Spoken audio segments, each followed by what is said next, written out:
Time था 1 दिसंबर 2025 का और जगह थी हरियाणा के पानीपत का न्योल था जब एक गांव में शादी का माहौल था और पूरा का पूरा गांव इस चीज को लेकर बहुत ज्यादा खुश हो चुका था कि वो लोग अब शादी में जाएंगे, इस तरीके से एंजॉय करेंगे। अलग अलग बातें वो लोग इस टाइम सोच रहे थे, लेकिन यहीं पर एक महिला इस टाइम बहुत ज्यादा घबरा चुकी थी।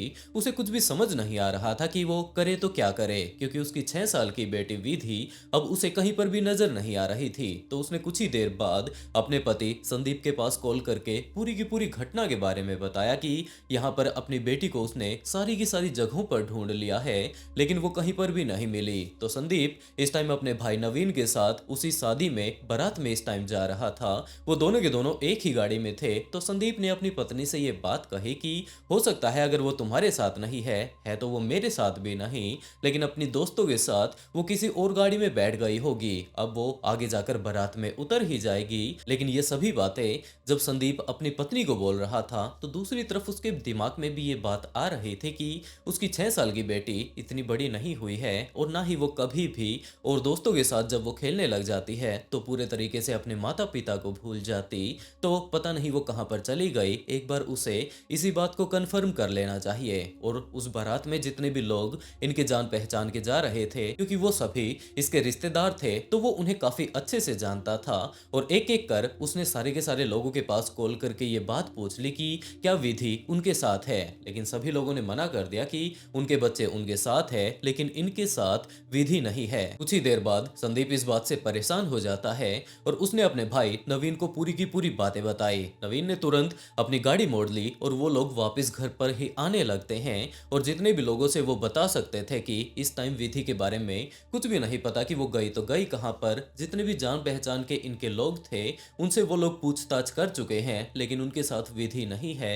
तो इनके काफी सारे ऐसे रिश्तेदार मौजूद थे जो कि इस टाइम बारात में जाना कैंसिल करके वापस घर की तरफ ही आने लगते हैं। और घर पर पहुंचने के बाद अब तो ये लोग पूरे ही गांव में फैल चुके थे कि आखिरकार वो लड़की गई तो गई कहां पर। हम लोग पिछले काफी देर से उसे ढूंढ रहे हैं, लेकिन उसका तो कोई पता ठिकाना ही नहीं कि उनकी बेटी गई तो गई कहां पर। वो इतनी बड़ी नहीं है, सिर्फ 6 साल की है, तो वो यूं ही तो कहीं पर नहीं जा सकती। और इसी टाइम काफी सारे बच्चे तो बारात में जा चुके थे, काफी सारे और भी छोटे बच्चे घर में ही मौजूद थे। तो उन्होंने विधि के बारे में उन्हीं से पूछना शुरू किया। और एक छोटे बच्चे ने ये बात बताई कि विधि आखिरी टाइम में छत के ऊपर गई थी। तो अब उनका यही कहना था कि किसी ने भी विधि को नहीं देखा।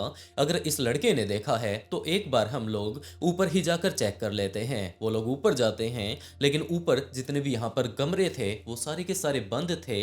एक स्टोर था वो भी बंद था।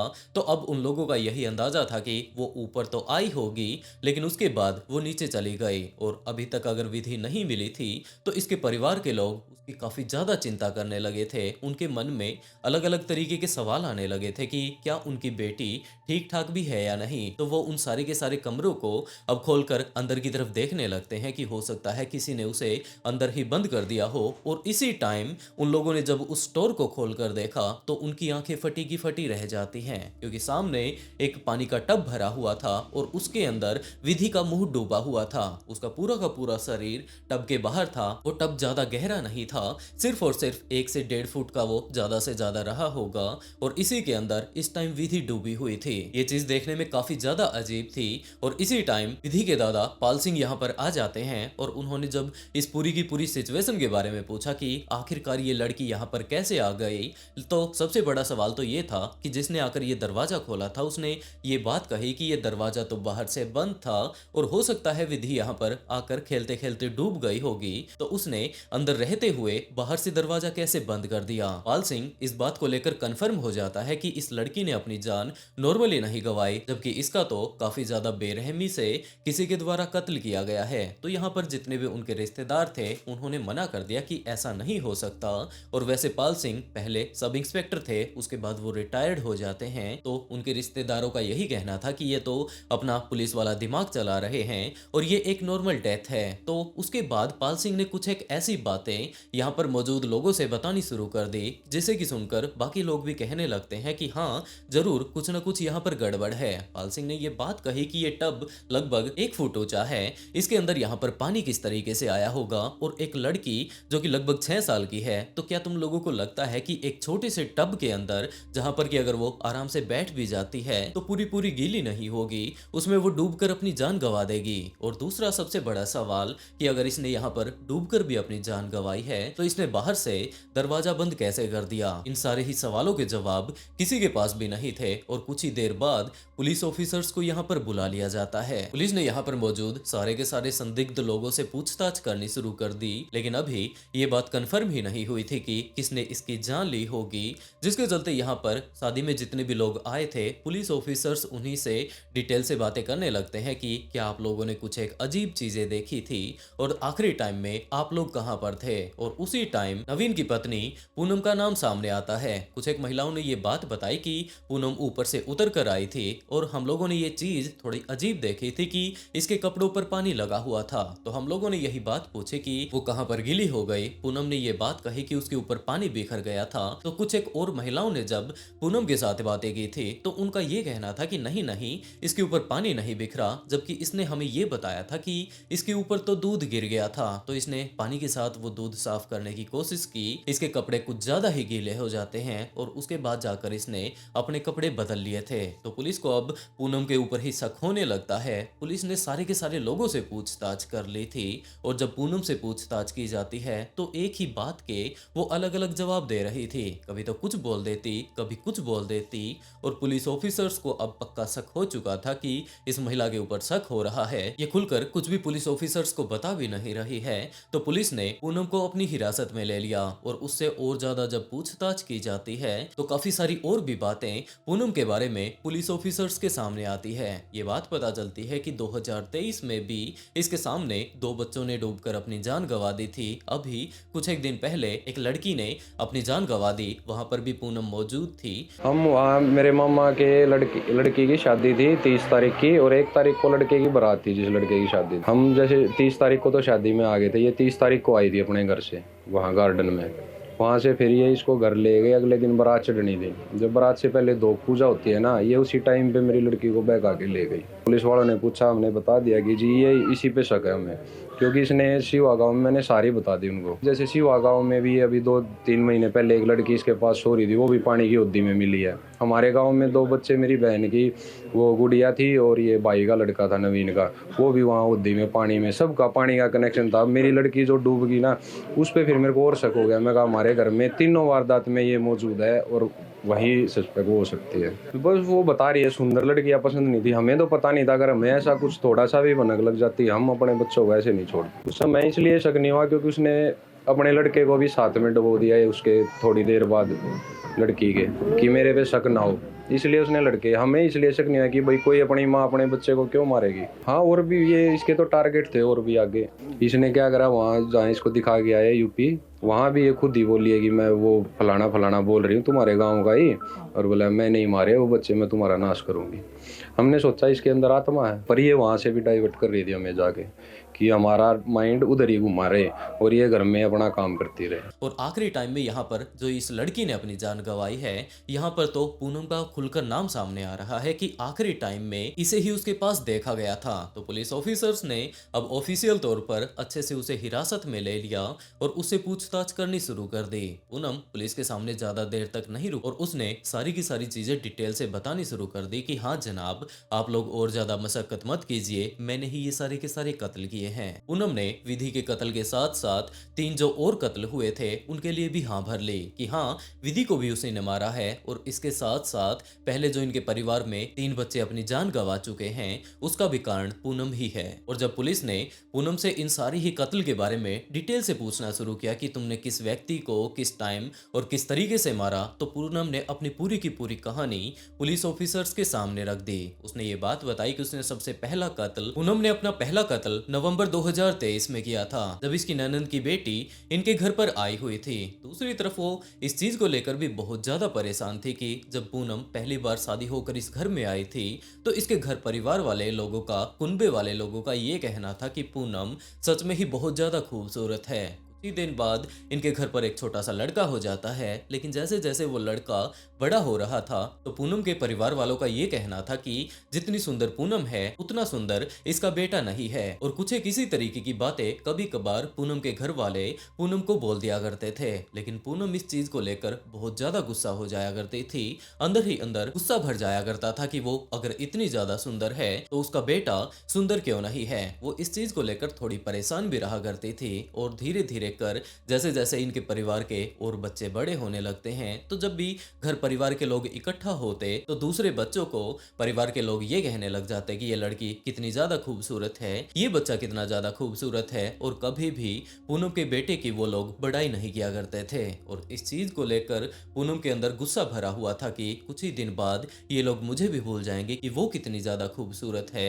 और दूसरी तरफ इसकी बेटे की तो ये लोग तारीफ करते ही नहीं। तो नवंबर के महीने में जब इसकी ननंद की बेटी इसी का इनके घर पर आई हुई थी, वो तकरीबन 9 साल की थी, तो एक दिन ऐसा भी आता है जब पूनम इसी का और इसके छोटे बेटे गौरव के अलावा इनके घर पर कोई भी नहीं था। तो वो इसिका को अपने साथ ऊपर छत पर लेकर जाती है और वहां पर एक जो पानी की टंकी बनी हुई थी उसमें डालकर वो उसे डुबाकर मारने की कोशिश करती है। इस टाइम इसिका अपने आप को बचाने के लिए काफी ज्यादा झटपटाने लगती है, लेकिन पूनम के अंदर इसिका से काफी ज्यादा ताकत थी, जिसके चलते वो कुछ ही देर बाद यहाँ पर झटपटाने के बाद अपनी जान गंवा देती है। इसकी झटपटाहट की आवाज को सुनकर पूनम का 3 साल का बेटा शुभम भी ऊपर आ जाता है। और जैसे ही पूनम ने ये चीज देखी कि उसके 3 साल के बेटे ने ये सारे के सारे कांड करते हुए इसे देख लिया है, तो उसे पक्का विश्वास हो चुका था कि आज नहीं तो कल हो सकता है ये अपने पिता को, अपने परिवार के और सदस्यों को अच्छे से ना बता पाए, उन्हें थोड़ा बहुत हिंट दे दे कि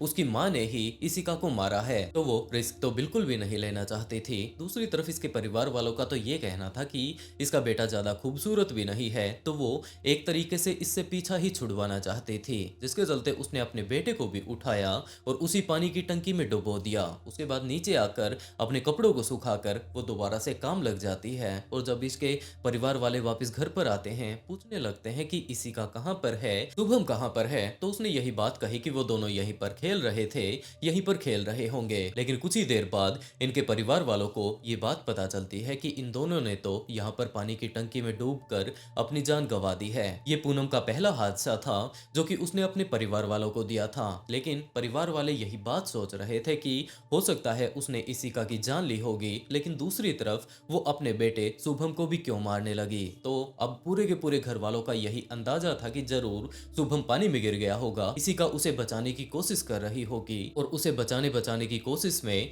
इसिका ने भी अपनी जान गंवा दी। अब 2 बच्चे अपनी जान गंवा चुके थे और दूसरी तरफ किसी का भी पूनम के ऊपर ध्यान ही नहीं जाता है कि इसी ने ये कांड रचा होगा। कुछ ही दिन बाद ये मामला शांत हो जाता है। दूसरी तरफ पूनम के पति नवीन का ये कहना था कि वो तो अपनी पत्नी की और ज्यादा चिंता करने लगा था कि अभी अभी अपने बेटे को गंवाया है, हो सकता है ये डिप्रेशन का शिकार ना हो जाए। तो वो लोग उसकी जिस तरीके से भी दवा दारू करवा सकते थे वो सारी की सारी दवाइयां चलवा रहे थे और उसका ज्यादा से ज्यादा वो लोग ध्यान रख रहे थे, लेकिन उन्हें कोई अंदाजा नहीं था कि जिसकी वो लोग इतनी ज्यादा देख रेख कर रहे हैं उसी कातिल माँ ने अपने बच्चे का और इसिका का उस टाइम कत्ल किया था। इस घटना को बीते हुए अभी 2 साल भी नहीं हुए थे कि 18 अगस्त 2025 को पूनम अपने मायके चली जाती है। और वहां पर जाने के बाद जब वो काफी दिनों बाद अपने घर पर आई थी, अपने परिवार के कुनबे के लोगों से मिलती है, तो वहां पर पहली बार उसने 6 साल की जिया को देखा। जिया उसके चचेरे भाई की लड़की थी और वो भी देखने में काफी ज्यादा खूबसूरत थी। जब भी पूनम के परिवार के लोग एक साथ बैठा करते थे तो घर पर बैठकर वो लोग यही बात किया करते थे कि ये देखने में कितनी ज्यादा खूबसूरत है। और इसी बात को सुन लेने के बाद पूनम के अंदर दोबारा से इस बात की आग लग जाती है कि उसका बेटा तो सुंदर था नहीं, भले ही उसने उससे पीछा छुड़वा लिया हो, लेकिन एक दिन ऐसा आएगा जब ये काफी ज्यादा बड़ी हो जाएगी और उसके बाद जो ये जिया है ये इससे भी ज्यादा खूबसूरत लगेगी और उसके बाद इसकी तो कोई तारीफ करेगा ही नहीं। और उसी टाइम से उसके दिमाग में ये प्लान बनने लगते हैं कि वो इस चचेरी भतीजी की किस तरीके से जान ले सकती है। और सारे के सारे अपने प्लान बना लेने के बाद उसने ये चीज देखी कि जिया कब अकेली रहने वाली है। एक दिन ऐसा भी आया जब जिया बिल्कुल अपने घर पर अकेली थी और उसके बाद पूनम उसके पास जा पहुंचती है। जिया को कोई अंदाजा नहीं कि उसकी बुआ उसके पास किस लिए आई है। वो उसे अपने साथ लेकर दूसरी तरफ जाती है जहां पर कि इनके परिवार के भैंस और गाय बंधा करती थी। तो भैंसों को पानी पिलाने के लिए वहां पर एक बड़ी सी टंकी बनाई गई थी जिया को लेकर पूनम उस टंकी के पास जा पहुंचती है और उसे वहीं पर उस टंकी में डुबोने की कोशिश करती है। जिया भी अभी सिर्फ 6 साल की थी, वो अपने आप के बचा नहीं पाई और कुछ एक देर की मशक्कत के बाद वो अपनी जान गंवा देती है। लेकिन जैसे ही इन सारी ही चीजों के बारे में पूनम के घर वालों को पता चलता है कि यहाँ पर तो जिया ने अपनी जान गंवा दी है, तो ये सारी की सारी बातें पूनम के घर वालों को याद आने लगती है कि उस दिन पूनम के घर पर पूनम की ननद की बेटी आई हुई थी और उसने भी कुछ इसी तरीके से पानी में डूबकर अपनी जान गंवा दी थी। वहां पर भी पूनम थी, यहाँ पर भी पूनम है और उसके चचेरे भाई को पक्का विश्वास हो चुका था कि यहाँ पर जो जिया ने अपनी जान गंवाई है इसके पीछे भी पूनम का हाथ हो सकता है। लेकिन पूनम के माता पिता ने तो इस बात से बिल्कुल साफ इनकार कर दिया कि उनकी बेटी ऐसा नहीं कर सकती। वहां पर आस पड़ोस में जितने भी लोग थे उनका ये मानना था कि ये लड़की यहाँ पर खेलते खेलते आ गई होगी और उसके बाद हो सकता है इस पानी के होद में गिर गई होगी। लेकिन अभी भी पूनम के चचेरे भाई का यही कहना था कि ये लड़की न जाने पिछले कितने दिनों से यहीं पर पली बड़ी है, यह यहाँ पर आने वाली कोई नई लड़की नहीं थी। इसे काफी अच्छे से पता था कि अगर ये इसके पास जाती है, अगर इसके अंदर गिर जाती है पानी के अंदर, तो वो बाहर नहीं निकल पाएगी, तो जरूर इसमें कुछ ना कुछ गड़बड़ है। लेकिन दूसरी तरफ पूनम के माता पिता ने तो इस बात से मना कर दिया कि हमारी बेटी ने ऐसा कुछ नहीं किया है और इसका कुछ भी पुख्ता सबूत भी वहां पर नहीं था, जिसके चलते पूनम का चचेरा भाई कुछ भी बोल नहीं पाया। 18 अगस्त को जी हमारे पास सोई थी, बिटिया के पास सोई थी और 19 अगस्त को सुबह मृत पाया गया था जी बेटी को हमारे को। पानी के टैंक है, एक पानी की टंकी है जी जिसमें हम भैंसों को पानी पिलाते हैं। इसी के मकान में पीछे जो आप देख रहे हो इसी का मकान है जी, गायों भैंसों का, और ये भाई का मकान भी साथ में ही है। तो इसने पीछे छत से ला के सीढ़ी से और इस टंकी में डुबो के उसको मारा था।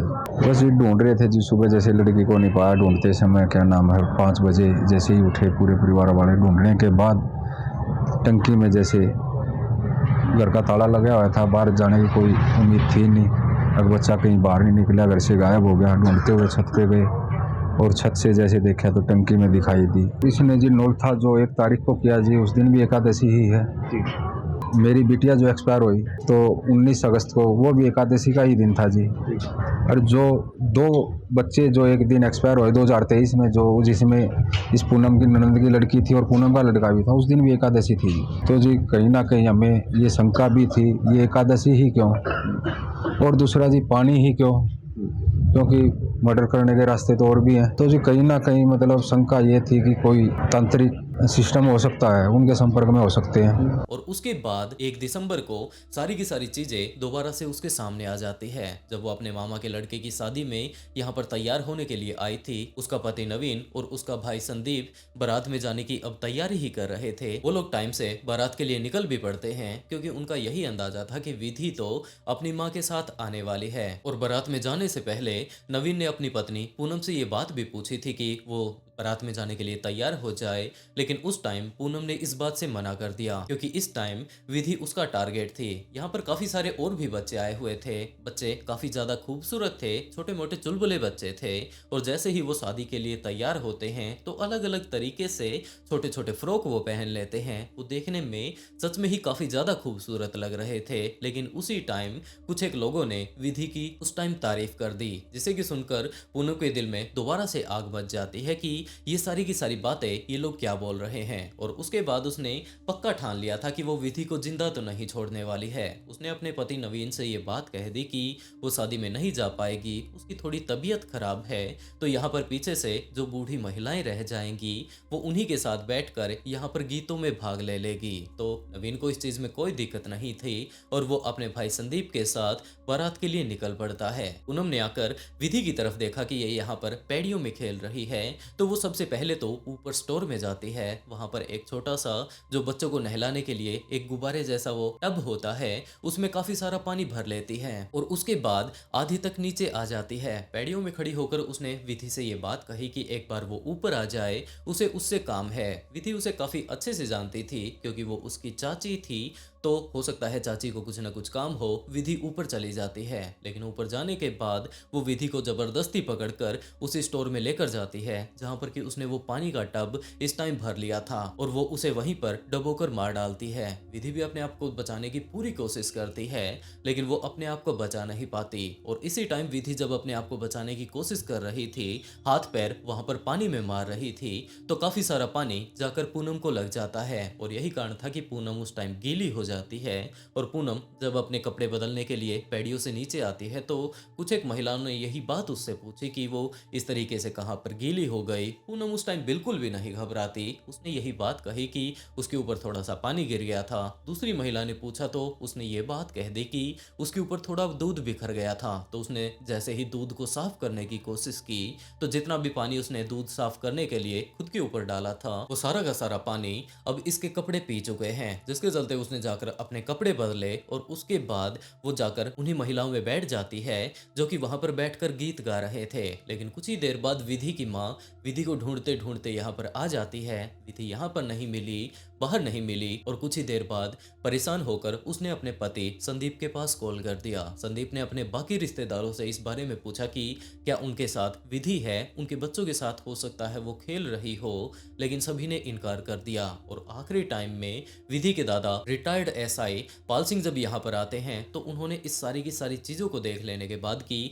आखिरी टाइम में जब इस स्टोर को खोला गया तो इसकी कुंडी बाहर से लगी हुई थी, अंदर एक छोटे से टब के अंदर इनकी पोती ने डूबकर अपनी जान गंवा दी। तो पाल सिंह को विश्वास हो चुका था कि ये कोई नॉर्मल मौत नहीं जबकि ये तो एक कत्ल है। तो पूनम अब पुलिस के पास हिरासत में थी और उन्होंने जब पूछताछ करने शुरू की कि क्या तुमने सिर्फ और सिर्फ इन लड़कियों को इसलिए मारा है कि वो काफी ज्यादा खूबसूरत थी, तो पूनम ने ये बात कही कि वो उन्हें मारना तो नहीं चाहती थी लेकिन बीच बीच में यहाँ पर इनके पड़ोस में एक लड़के की मृत्यु हो गई थी, उसकी आत्मा इसके अंदर आ जाती है। बाद में इन्वेस्टिगेशन में ये बात भी पता चलती है कि ये लड़के की आवाज में कई बार बातें करने की कोशिश करती है और उसी टाइम लड़के की जब ये आवाज निकाला करती थी तो उसका ये कहना था कि उसने 3 कत्ल कर रखे हैं, लेकिन किसी को भी उसके ऊपर विश्वास नहीं हुआ और उसकी वो उन सारी की सारी बातों को टाल दिया करते थे। और इन्वेस्टिगेशन में ये बात भी पता चलती है कि विधि कैराना में मौजूद एक तांत्रिक से किसी न किसी तरीके से कांटेक्ट में थी। दूसरी तरफ विधि के पिता का ये कहना था कि ये पहला हमला उनकी बेटी के ऊपर नहीं था, दूसरे हमले में तो उनकी बेटी ने अपनी जान ही गंवा दी। पहले भी पूनम ने उनकी बेटी के ऊपर गरम गरम चाय डाल दी थी और उनकी बेटी का काफी ज्यादा बुरा हाल हो जाता है क्योंकि पूरी की पूरी चाय उसके चेहरे पर फैल चुकी थी। बाद में वो लड़की अगले काफी देर तक रोती है क्योंकि गरम गरम चाय पड़ने के कारण उसका मुंह उस टाइम जल रहा था। तो विधि के पिता का यही कहना था कि शायद वो उनकी बेटी को बदसूरत बना देना चाहती थी। वो इसने चाय गिरा रहे, कबूल किया है इसने अब खुद कि मैंने ही गिराई थी वो चाय। कहती है मेरे को खूब ये लड़की आगे जाके खूबसूरत होती, ये आगे जाके सुंदर बनती, बोला इसलिए मेरे को वो इसकी बदसूरत करनी थी। रोई है जी मेरी बेटी गुड़िया ने जब अपना चेहरा देखा शीशे में चाय गिरने के बाद, तो रोई है मेरी बेटी कि देख पापा कैसा चेहरा। जल गया था चेहरा, पूरा जल गया था जी। उसके बाद वही घर वाले हैं, क्या करें, इनकी तो माननी पड़ती है। लेकिन पूनम की मां ने इन सारी ही चीजों से इनकार कर दिया कि हमारी बेटी पहले बिल्कुल ठीक ठाक थी। बाद में ये बात कही जाती है कि उनके पड़ोस में कोई ना कोई व्यक्ति अपनी जान गंवा देता है, उसकी आत्मा पूनम के अंदर आया करती थी और उसने ही इन सारे के सारे कांडों को अंजाम दिलवाया था। शादी तो पहले मेरी बेटी का कुछ नहीं हुआ, जो भी होया है शादी के बाद होया है। वहाँ मेरी बेटी का कोई किसी से भी पूछ लिया पड़ोस में, कोई कदे कोई शिकायत नहीं हुई। जो भी हुई है वहाँ जाकर वहाँ तांत्रिक का ले गए, उसने जड़े भी ले गए हैं, उसने इलाज उनने करवाया। हमने नहीं पता, मेरी बेटी ने यहाँ तक कुछ करा नहीं। उड़ा जब 4 बच्चे का उन्हें भरिया आरोपी घोषित करी है, वह जैसी करेगी वह भोग लेगी। ऐसे दोस्तों आप लोग इस पूरी की पूरी कहानी को जान चुके हैं, तो आप लोग इस केस के बारे में क्या कहना चाहेंगे? क्योंकि ये केस पिछले काफी दिनों से इसी तरीके से सोशल मीडिया पर लगातार वायरल होता जा रहा था, तो आप लोगों ने भी इस केस के बारे में सुना जरूर होगा। वैसे मैं पूरी की पूरी डिटेल स्टोरी अब आप लोगों को बता चुका हूँ, तो पूनम के बारे में आप लोग क्या कहना चाहेंगे कि आखिरकार इस महिला को क्या सजा मिलनी चाहिए? आप लोग अपनी राय कमेंट बॉक्स में जरूर बताइएगा। मैं आप लोगों के एक एक कमेंट की वेट करता हूँ। और दोस्तों आज के लिए बस इतना ही। अगर स्टोरी सुनाने का तरीका अगर पसंद आया हो तो वीडियो को लाइक कर ऑफ बीट पॉडकास्ट को सब्सक्राइब जरूर कर लें। और इसी के साथ दोस्तों आज का शाउट आउट टिंजी को and write a beautiful comment to get a shout out in next video. बहुत जल्द मिलते हैं एक और नए ट्विस्टेड केस के साथ।